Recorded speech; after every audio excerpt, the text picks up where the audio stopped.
ভাই রে ভাই, আজকে না বের হইলে বুঝতামই না আমি আর আমার বন্ধু বান্ধব ছাড়া দুনিয়ার সবাই এত বড় লোক। তো যাই হোক, আজকে আমি বের হয়ে গেছিলাম, আমার একটা মোস্ট ইম্পর্টেন্ট কাজ ছিল।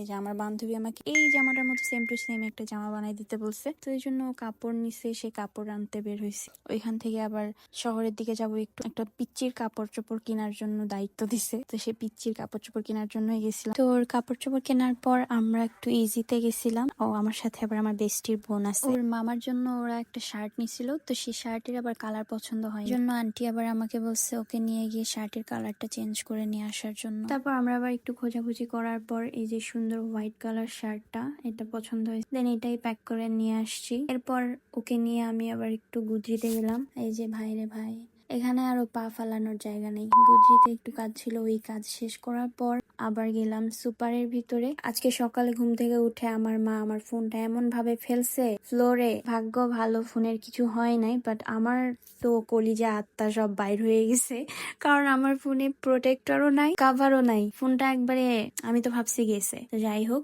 ঈদের শপিং এর থেকে আমার এটা করা অনেক বেশি জরুরি। এরপর ফোনে কাভার লাগাই এই যে আমরা একটু নিশাতে গেলাম হুদাই ঘুরার জন্য।